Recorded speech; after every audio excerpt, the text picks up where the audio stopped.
यहाँ पे मौजूद हैं एक इंजीनियरिंग की तालिबा उम्मे कुलसूम। उम्मे कुलसूम, आप क्या समझती हैं कि ये तहरीक जो ख़वातीन की है, औरतें जो प्रोटेस्ट कर रही हैं, ये तहरीक क्या रूप अख्तियार करेगी? देखिए, हमारी तहरीक तो कुरान की, क्योंकि हमारे कुरान में भी एनआरसी और सीए के बारे में जानकारी दी है।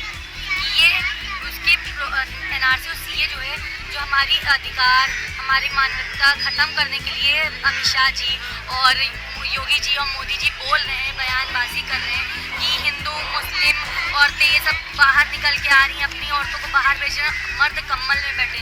ज़रा उनसे ये कहिए, वही ये औरतें हैं जिनको आप लोग तोहमत लगाते थे कि औरतों को पर्दे में रखते हैं, घर में छुपा के रखते हैं, आज शेरनियों की तरह वो दहाड़ नहीं है, तब भी आप उस पर उंगली उठा रहे हैं। कहाँ से हम लोग अब कहें कि हम लोग आगे बढ़ रहे हैं? आप लोग कहते हैं कि औरतों को बाहर निकाल लें, रोड पे बैठा लें, कभी कभी आप बातें करते हैं कि औरतों को बाहर निकाल लें, आगे बढ़ाएं, जागरूक बनाएं, तो आप हमको जागरूक बना रहे हैं, कभी दबा रहे हैं। आप खुद कंफ्यूज हैं कि हमको क्या करना है। आप पहले हमें बताइए कि एनआरसी को ला के आप क्या सही कर रहे हैं, और फिर गुंडों की तरह आप ये बोलते हैं कि हम एनआरसी को ला के रहेंगे, और लखनऊ जैसे शहर में आके और आप खुद बोल रहे हैं, जहाँ तहजीब का शहर है, नवाबों का शहर है, वहाँ पर आप बोलते हैं कि मैं एनआरसी को ला के रहूँगा, सर से चोटी तक के दम लगा लो, जो करना है कर लो, मैं तो ला के रहूँगा।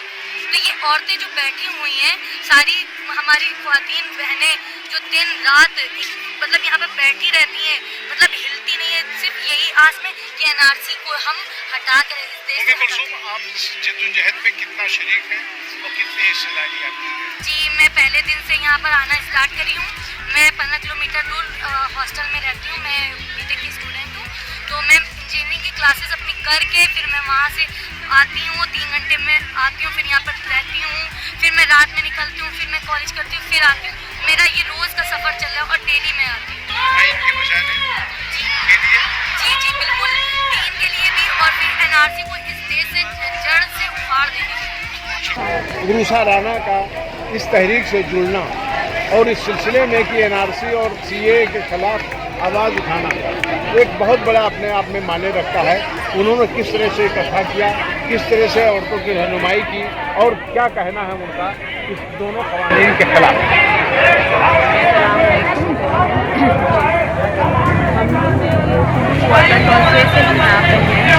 चार या 6 औरतें हैं बैठी, उसके बाद दिन में पब्लिक देखी गई, हम दिन से आ गए हैं। उस दिन से आज हम लोग का सिर्फ औरतों या परिवार से हम लगातार आ रहे हैं। हम लोग की कोशिश यही है कि किसी तरह की परेशानी ना हो, क्योंकि सब औरतें जो हैं बेचारे अपने बच्चों को ले के कुछ आ रही हैं, कुछ छोड़ के आ रही हैं, कुछ बुजुर्ग हैं।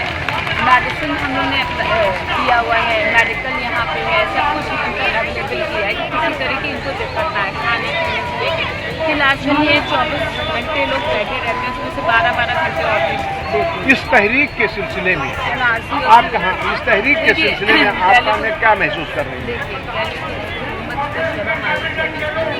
जो औरतों के सामने ना आ पाए, वो पीछे जो है पुलिस भेजती है, हैरेस करती है, पीठ पीछे वार करती है। आपको वार करना है, आइए औरतों से बोलिए।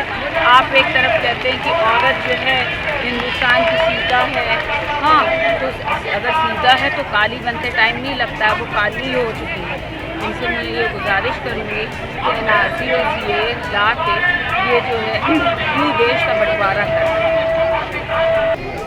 लखनऊ घंटा भर में इनका हुजूम बढ़ता जा रहा है और देखिए कि लखनऊ के ही नहीं, अब बाहर से भी वो लड़कियां, ख़ासतौर से नई नस्ल जो हमारी बहुत बेदार है और मुतासिर है, वो तेज़ी के साथ खींचती हुई लखनऊ तरफ आ रही है।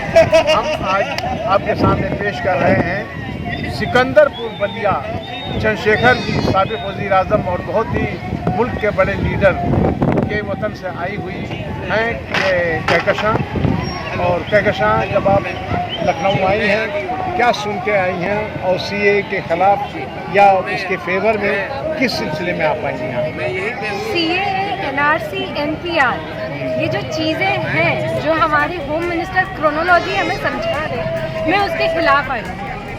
ये हमारा कॉन्स्टिट्यूशनल राइट है कि हम प्रोटेस्ट कर सकते हैं। सीएए, एनआरसी, एनपीआर ये कॉन्स्टिट्यूशन के अगेंस्ट है। These are anti constitutional, unconstitutional.